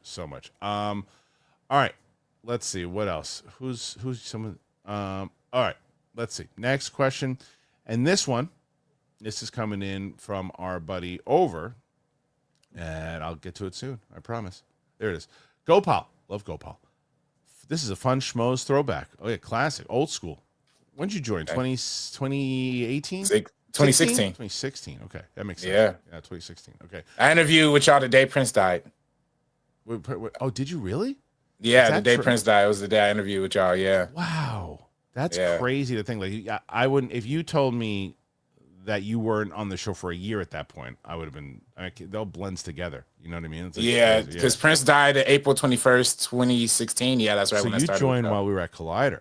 Yeah. Oh wow! I thought you. I met y'all at Barney's to interview. I wasn't there. Oh yeah, you wasn't there. Kristian Harloff was the one who. Yeah. who And I think interviewed me, Ken didn't, and then Ken interviewed you and then you had a suit on or something, right? Yeah. It was both Ken and Kristian. Yeah. I remember. Go Pal. I remember when Ellis came up with RB3 as the official name as a football team reference. yeah. Robert Griffin III. You know, RG3. Yeah. And then Armada. Kristian, did you hear the old man got canceled? No, I'll tell you, I'm not surprised though. Wait, which old man? See, you don't even know the show. The old man was John Watts' show with Jeff Bridges and John Lithgow. Oh, I never heard of that. See, it's great. The first season's great, and then I started watching season 2 with my wife, and we liked what we saw, but we never went back to it. And I went the other episodes. I had to stop and watch and stop and watch, and I never went back to it. And I was like, there was no buzz on this one. And you don't even know what the hell it is. So I'm not surprised, although it is a bummer because it was a good show. It was Apple TV? No, it was FX. Okay. Track Stars. It's nice seeing RB3 again. What are your best picture noms for the Academy in 2024? Do you have any yet? Have you seen them all? I've seen a lot of movies. I haven't seen them all. I just pray to God they don't nominate Amelia Perez. That mug is garbage. I don't know if you've seen that yet or no. Roka said he liked it though. Roka liked that movie. I know, it's funny because Roka liked it. Yeah, because I know why you're saying that because I hadn't heard about it because apparently the accent wasn't great or whatever. Is that what it was? This terrible Mexican representation. Like there's literally a song where a kid's like, my daddy used to smell like guacamole and cigars. What? Like, yeah, like and then does he end it by going bye bye? Yeah. Basically He should have. It's that level of shit. It's so please, if there's just one prayer, do not nominate Amelia Perez. Do not nominate Amelia Perez. I gotta watch it now. It's so bad. So then maybe this is the answer to your question. The next one, Juan Visual says, "What's your worst movie of the year?" Amelia Perez by far. It's multiple times. It's multiple times. I stopped that movie on Netflix, being like, "Do I just stop it and not watch it out of protest?" From this point. But then I just had to see how bad it was going to get. Like, I got no argument of it because I haven't seen it, but I do have an Amelia Perez hat that they sent me, so maybe I shouldn't wear it. Burn it. Chip Bewick. If Superman's a hit, how long before we get a new and improved Batman vs. Superman moment or a movie? And should it be a moment or a movie? Love the show. Give the brave and the bold time to marinate. Don't make the mistake of the DCEU. They wanted to catch up to Marvel so fast that they didn't build to Batman v Superman. They just said, "All right, our next movie's Batman v Superman," and they didn't. And by the time they got to Justice League, it wasn't earned. So let it build. Let it build. Yeah. And if Superman's really good, then let it build. What they're doing right, as we just mentioned, with like Clayface, and what they're doing right with, all these with lanterns. They're putting the right people in there. They're going for the right tones. They're making quality shit. Make quality stuff, and then when we get to Batman, Superman, it'll be earned. And hot take, I wouldn't even make a Batman v Superman again, honestly. I would just say don't even leave it alone. We've already seen it, and to be honest, I don't even know. There's no other, that version wasn't even good, but it was honestly probably one of the better versions of that kind of story we could have gotten. You know what I'm saying? Yeah, I don't think I need it either. I don't think, I agree. Like, they can not get along. Yeah. Their conflict could be embedded in the Justice League story. Like, I would love to see that. Yeah. Maybe they fight when they first meet up in Justice League or something, but I don't want to see a whole nother movie. I don't want to see piss in jars anymore. Yeah, I don't think we're gonna have that. All right, speaking of Matt Thomas, who we just mentioned before, saw so much Cleveland in that teaser at 9 a.m. Saw so much Cleveland in that teaser. 9 a.m. can't get here soon enough. I love purposely trying to make this DCU timeless with costuming. The Daily Planet. Wow, yeah. I'm surprised you didn't end it with bye bye. But it does actually look. I agree with you, Matt. It looks really, really solid, and I like how you don't really know kind of what era it is, and it could be a thing that's kind of pulling off this tone. I'm pumped for it, man. I'm really pumped for it. Yeah, nah, I'm excited for it too. This guy agrees with you here, Swayze. You can't do another Batman without Robert Pattinson. You got to get him in the DCU. The Batman was grounded because it was Batman Year One. The MCU is a joke. I don't know if it's MCU's a joke. I mean, he still can. MCU can still. Okay, people like to turn on things though, after a while. But I think that was just so random. Like it wasn't even. No. We were talking about DC. No, I know. It's true. But yeah, I think. I mean, look, I wouldn't be like opposed to it. Gunn said he told Josh Horowitz on his show he even considered putting Pattinson as the DCU Batman. Yeah, I would. I just think. I think it's more confusing for me as an audience member, being like, we have 2 different concurrent Batmans going on, rather than just having one actual Batman, just pop up in the Justice League movie. That's all it gotta be. It doesn't have to be, it doesn't have to cross over every single time. And Batman doesn't have to go to Metropolis, nor does Superman have to go to Gotham. Right. Like they could still live in their own worlds, represent their own tones, but then just meet up in person to like fight crime together. I don't know. Yeah. Armada. Gunn just posted a video on Twitter talking about the Superman teaser coming tomorrow. That's the one I referenced before. You can hear on almost modern take of the Williams theme. Yeah. If you listen to the background music of when he's talking on that Instagram thing, you can hear it in the back. He's doubling down on it, and I love it. I love it. Fabricio Rodas. My theory for BP3. What's that? Oh, Black Panther 3. Black Panther. It will be, that confused me. RB3. Black Pussy 3, right? Hey. I've only had one. I haven't had 3.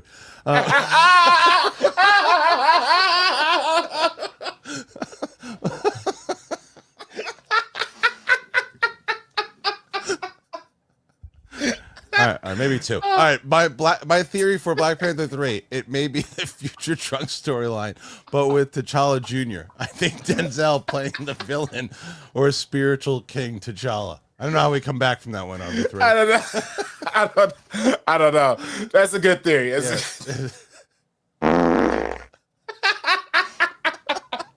Now, Stoneface. Perfect. All right. Swayze, how do you feel about AEW? They need writers. I didn't even know they still had an organization, to be honest. I haven't, and that's not to say anything except I watched Saturday Night's Main Event for the first time in a little bit because I was so excited because I used to watch as a kid. I knew they were doing the Winged Eagle stuff, so I thought that was pretty good. But yeah, man, I don't know. I AEW, not sure. You? No. I don't watch AEW. I did find the ODSCM music. Hey, it's a good tune. It's a good tune. They need to use that in the AEW. I know they should. They should. Right. There's some good ones. All right. Roman, favorite Denzel performance for me, Malcolm X. It's a good one. Malcolm X is definitely number 1 for me. That's a good one. He has so many low-key underrated ones from the 90s. I love Ricochet. Did you see Ricochet with John Lithgow?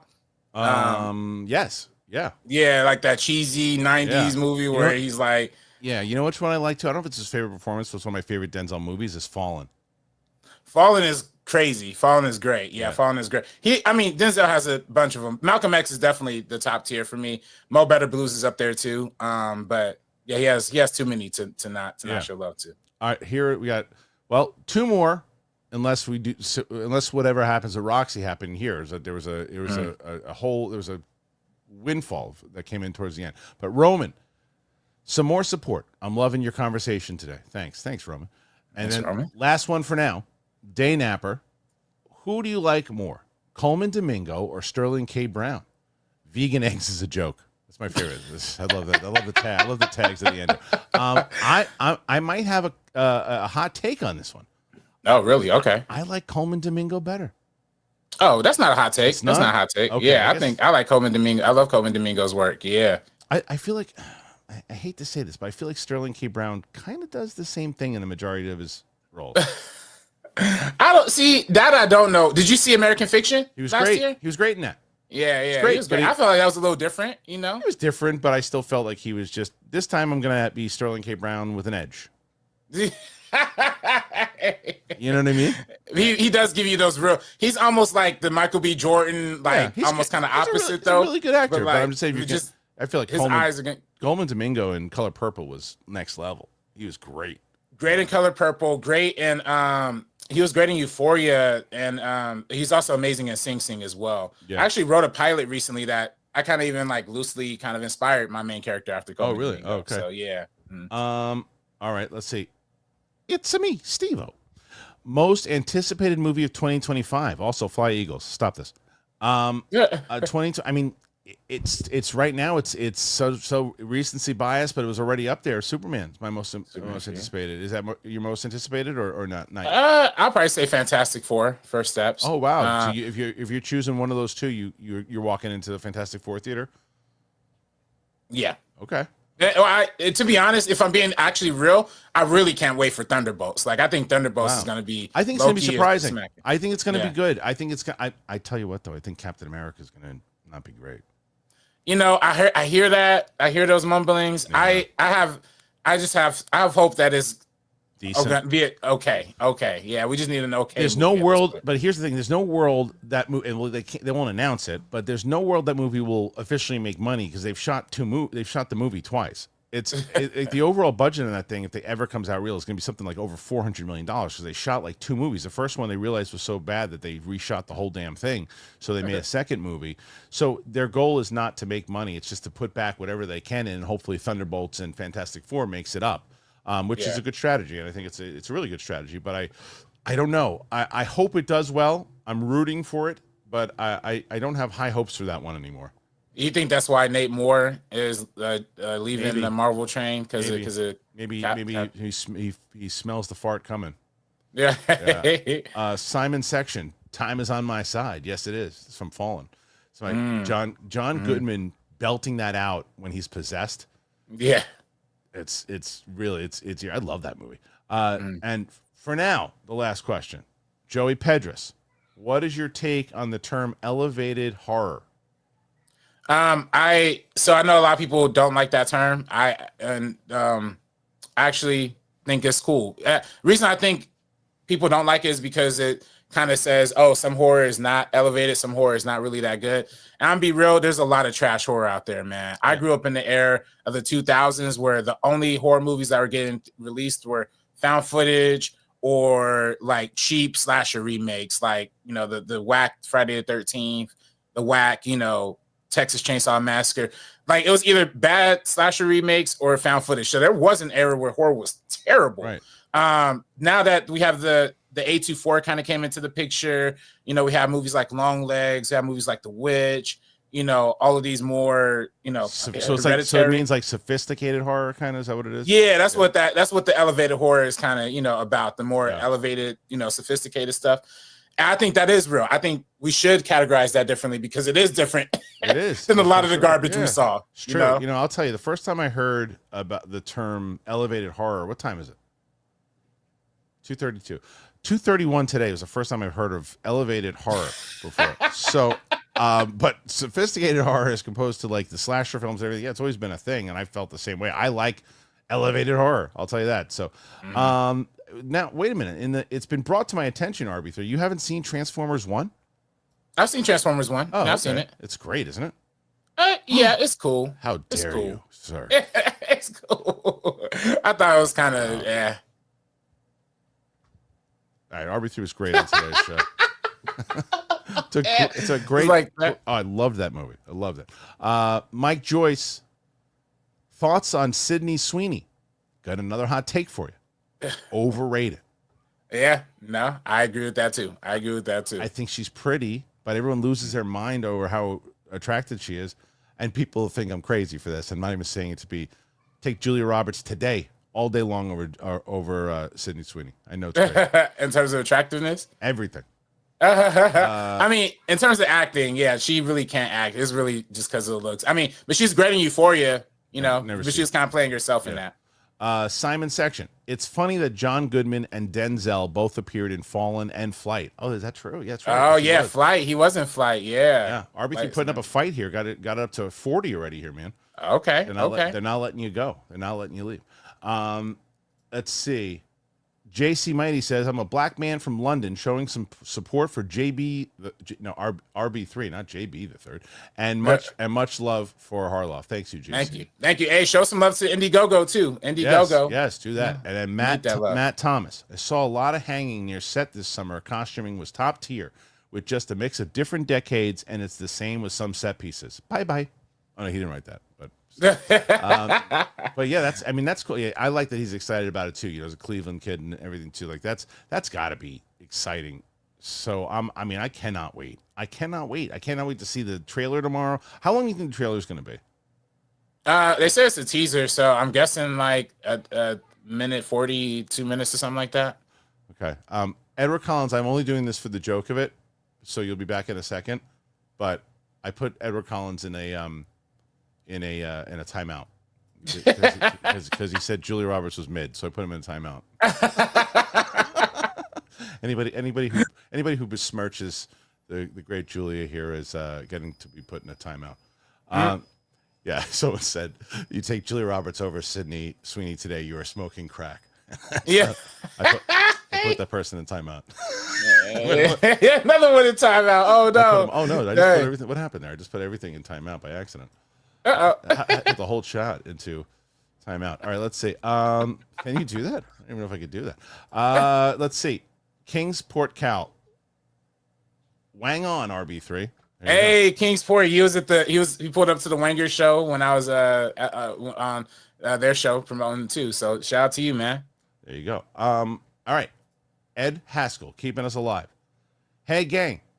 RB3, Kristian, 1. New York's Yank pitcher Max Fried has a dog named Apollo Fried. That's amazing. And for RB3, what are your thoughts on the rap feuds of 2024? Oh man, I'm loving it. Give me more. I can see you cracking up every time that both Lamar and Kendrick and both Drake were going at it. I could see you losing your mind laughing at those things.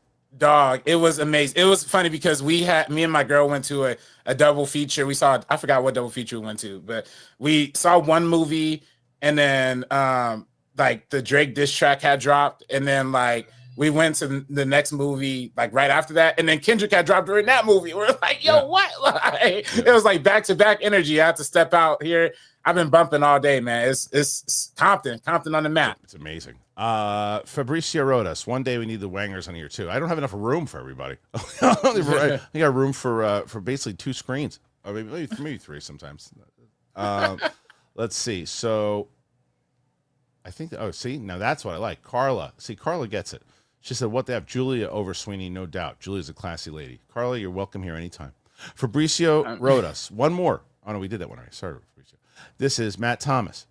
I'm excited because the character is from Cleveland. Yeah, totally. It's going to be, I cannot wait to see, because, wasn't the dude who created Superman, wasn't he from Cleveland? I think he was, wasn't he? LeBron? Yeah. LeBron created Superman? Yeah, totally. Right. This is what if you say you don't like this movie, RB3, I'm throw you off the show. You're never back ever again. RB3, have you told Kristian how much you like Dune Part 2? He talks about Dune 2 more than he does on Down to Earth. I can't wait to listen while you might tune. Do you love Dune 2 as much as I did? I love Dune 2. Yeah, I loved it a lot. I have some issues with it, you know what I'm saying? But overall, it's dope. It's my number 1 movie of the year. Oh, number 1 movie. Oh, love it. I saw it. Yeah, I drove out to the AMC that got the IMAX 70 millimeter. Saw it like 3 times in that mug, man. It was gorgeous watch. I love it. I watched that movie. Obviously, I saw it in the theater when it came out, and then I watched. I mean, I had already seen it. I wouldn't have done this first, but then I watched it on the plane on the way to New York. I mean, I would have, if anybody told me they would have watched it first on the plane as their first watch, I would have told them to go stick their head up their asshole. But but I've already seen it, and then I went and I saw it again on my big screen. And then, like, if it comes out, if they re-release it, I'll probably see it. I absolutely loved it. I'm excited for the 3rd one. And have you been watching the show at all? No, I haven't watched the show. No. So the first 2 episodes I really dug. I think there's like 4 of them now. It's funny because a few people asked me, they were like, did you watch Skeleton Crew? And I watched the first 2 episodes. I don't know if I'm going to finish the show. I watched it. It was fine and I enjoyed it, but I don't think, and it's the first time ever that I don't know if I'm going to finish a Star Wars thing. I just think I'm kind of over what Star Wars is doing right now. And like Dune is just crushing out Andor. When Andor comes back, I'll absolutely, I loved Andor. So yeah, Andor was great. So when that comes back, I'll be watching that, but I don't know. I may get to Skeleton Crew. I have no idea, but I'll probably finish Dune before I finish Skeleton Crew. Yeah, I didn't. The only thing with Dune, the first episode of the Dune show, I just thought the CGI when they had the big robots was kind of weird, and then also I thought the acting was kind of stale. But maybe I just only watched the first episode. I gotta get back into it. You gotta finish it up. It gets kind of like Game of Thrones-ish. Okay, I never watched Game of Thrones either. Oh, you didn't? Wow. Armada, favorite albums of the year. That's tough for me. I'm still listening to soundtracks from 1993. As you should. Yeah. Man, shout out Kendrick Lamar, GNX, put that out. Compton on the Map. I love that album. So that's my favorite album of the year. All right. And then Haskell 420. RB3, what's your favorite TV show this year? 24 most underrated film? Oh, 2024 most underrated. Yeah. What's the most underrated film of 24? I think you gave that before, but RB3, what's your favorite TV show this year? Do you have one?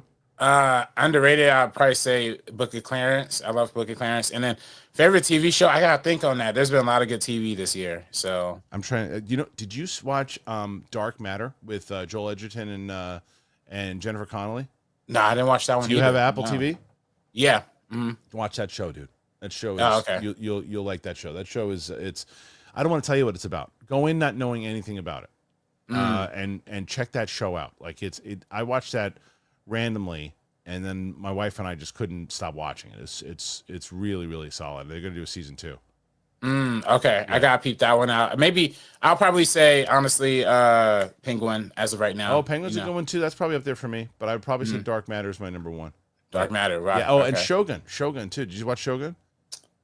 Man, you like Shogun? I gotta finish Shogun. No, I gotta finish it. I just, brothers, brothers can't read. No, I'm kidding. I didn't say that. All right, go pal. I have a lot of fun with Dune Prophecy, but I'm not really understanding what the actual arc is with one more episode to come. Yeah, I gotta see what's going on with it, but we gotta see. We gotta check it out. It's so funny. So yeah, there's only a few people. Yeah, when you get put in timeout, it's only for 5 minutes. But you're asking anybody. That's the number one rule. Right. That you anything against Julia Roberts and you go into the jail. All right, RB3. We did it. We did. That's the questions.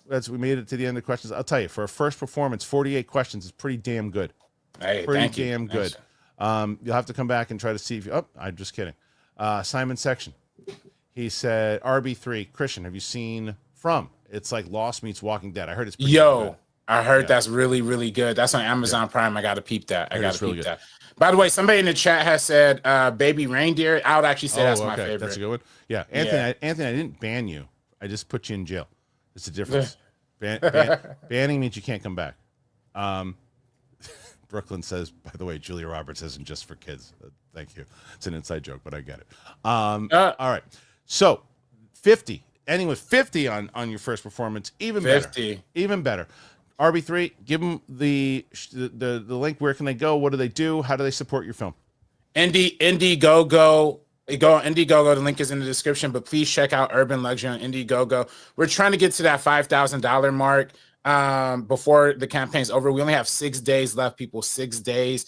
Hopefully, I was hoping by the end of the stream we could get, to some good numbers. We only got a couple backers, it's all good. But if y'all just throw in 5, anything's greatly appreciated. Any donations is greatly appreciated, y'all. And we get a social media shout out from me. There's other perks if you donate at other levels as well. We have a hoodie tier. We have all these other tiers that are good for you.